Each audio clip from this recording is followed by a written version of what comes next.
ഞാൻ 2 ദിവസമായിട്ട് നിങ്ങളെ ശ്രദ്ധിക്കുന്നുണ്ട്. ജോലി പോയതിനു ശേഷം നിങ്ങളുടെ മുഖത്ത് വല്ലാത്തൊരു മാറ്റം. പറഞ്ഞു തീർന്നതിന് മുമ്പ് തന്നെ ഞാൻ ഉണ്ണിയേട്ടൻ നെഞ്ചിലൊന്ന് തൊട്ടു നോക്കി. ആ നെഞ്ചിടിപ്പിന്റെ താളം മറ്റാരേക്കാളും നന്നായിട്ട് എനിക്കറിയാം. ഞാൻ ആ നെഞ്ചിൽ ഒന്ന് മൃദുലമായി തടവി. എന്റെ തല ആ നെഞ്ചിലേക്ക് ചാരി വെച്ച് കിടന്നു. നിനക്ക് ടെൻഷനൊന്നുമില്ലേ കീർത്തി? ടെൻഷൻ അടിക്കുന്ന എന്തിനാ? 3 നേരം ഭക്ഷണം കഴിച്ചാ പോരെ? അതിനുള്ള എല്ലാം നമ്മുടെ പറമ്പിൽ തന്നെയുണ്ട്. പിന്നെ എന്തിനാ നിങ്ങൾ ഈ ടെൻഷൻ അടിക്കുന്നേ? ഇനി ഞാനെന്ത് പറയും എന്നാലോചിച്ചിട്ടാണോ? ഞാൻ അത് പറയുമ്പോ എന്നെ നോക്കിയൊന്ന് പുഞ്ചിരിക്കുന്ന ഉണ്ണീട്ടന്റെ മീശയിൽ ഞാൻ എന്റെ വിരലോടിച്ചൊന്ന് തലോടി. അതിൽ ചേരാതെ മാറിക്കിടക്കുന്ന മുടിയണകളെ ഒന്നായി ചേർത്തിണക്കുമ്പോ ആ ഒരു ചുണ്ടിൽ വിരിഞ്ഞ പുഞ്ചിരിക്ക് മഴവില്ലിനേക്കാൾ അഴകുണ്ടായിരുന്നു. പെണ്ണിന് പണമാണ് കാമുകൻ എന്ന് പലരും പറയുമ്പോഴും ഞാൻ എപ്പോഴും ഇഷ്ടപ്പെടുന്നത് കളിയും ചിരിയും ഇണക്കങ്ങളും പിണക്കങ്ങളും എല്ലാം ചേർന്ന ഈ ഒരു ജീവിതം തന്നെയാണ്.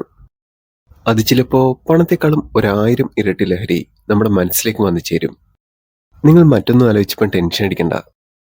നിങ്ങൾ ഭ്രാന്ത് പിടിച്ച് എങ്ങോട്ടോ കിടന്ന് ഓടുന്ന സമയത്ത് അതാണ് എന്നെ കൂടുതൽ ടെൻഷനാക്കുന്നത്. അതുപോലെ നിങ്ങളുടെ മുഖത്ത് പുഞ്ചിരി മായുമ്പോ അതെന്റെ മനസ്സിൽ വല്ലാണ്ട് കൊള്ളുന്നുണ്ട്. സമ്പത്തല്ല, സമാധാനമാണ് ഏറ്റവും വലുത്. അതില്ല എങ്കിൽ നമ്മൾ ജീവിക്കുന്ന ജീവിതം ഒരു നരകം തന്നെയാണ്. നിങ്ങൾ എന്നെ ആലോചിച്ചെന്തെങ്കിലും വിഷമിക്കുകയാണെന്നുണ്ടെങ്കിൽ ഞാൻ എപ്പോഴും ഹാപ്പിയാണ്. 3 നേരം കഴിക്കാൻ ഭക്ഷണവും കിടക്കാൻ ഒരിടവും കിട്ടിയാൽ നമ്മളല്ലേ ഈ ലോകത്തിലെ ഏറ്റവും ഭാഗ്യവന്മാർ. നിന്റെ ഉപമയൊക്കെ കൊള്ളാം, പക്ഷെ ഇത് യഥാർത്ഥ ജീവിതത്തിലേക്ക് വരുമ്പോ അത് ചിലപ്പോൾ ഉൾക്കൊള്ളാനായിരിക്കും പ്രയാസം. അത് ഉൾക്കൊള്ളാൻ പ്രയാസമാണെന്നുണ്ടെങ്കിൽ അത് നമുക്ക് അപ്പം നോക്കാം. ഇപ്പൊ ഏതായാലും ഉണ്ണിയേട്ടൻ എഴുന്നേറ്റ് കുളിച്ച് റെഡിയാവാൻ നോക്ക്. ഇന്നല്ലേ ഇന്റർവ്യൂ എന്ന് പറഞ്ഞത്. അത് പറഞ്ഞു കേട്ടപ്പോ തന്നെ ഉണ്ണിയേട്ടൻ ഓടി വാഷ്റൂമിലേക്ക് പോയി.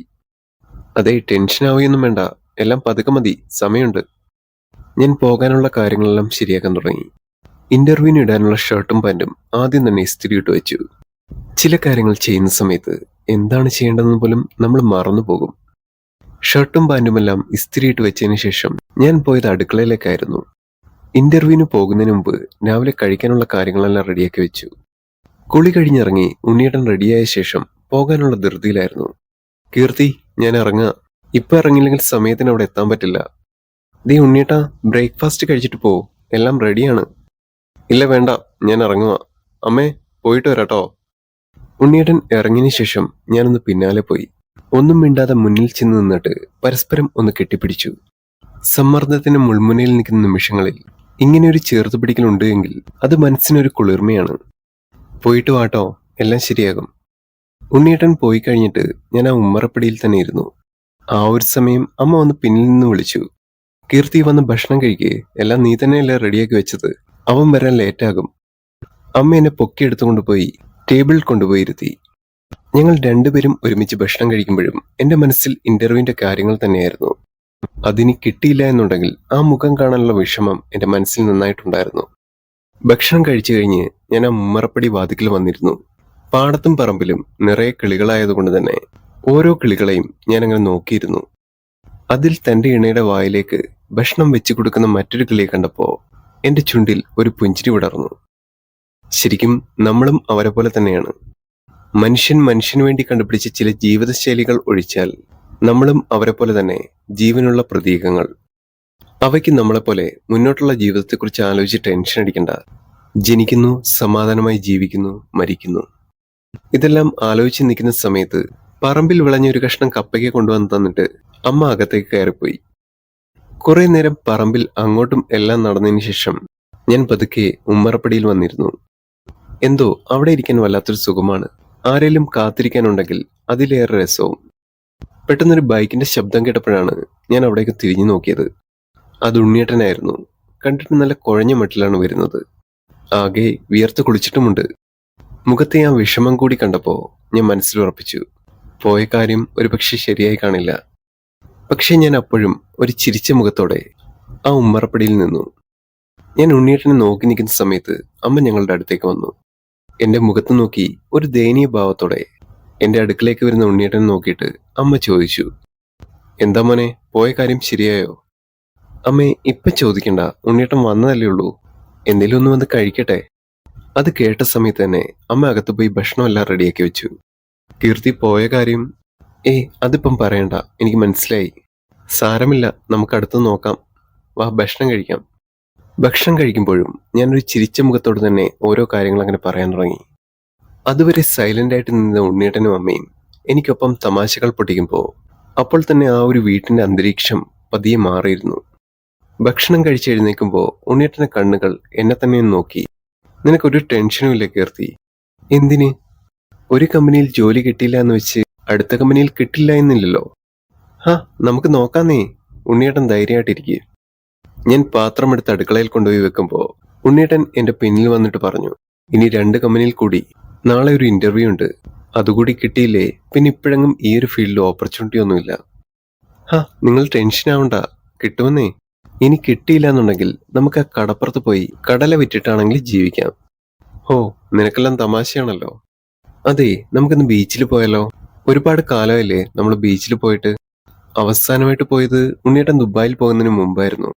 എനിക്കെന്തോ ആ ദിവസങ്ങളെല്ലാം വല്ലാണ്ട് മിസ് ചെയ്യുന്നുണ്ട്.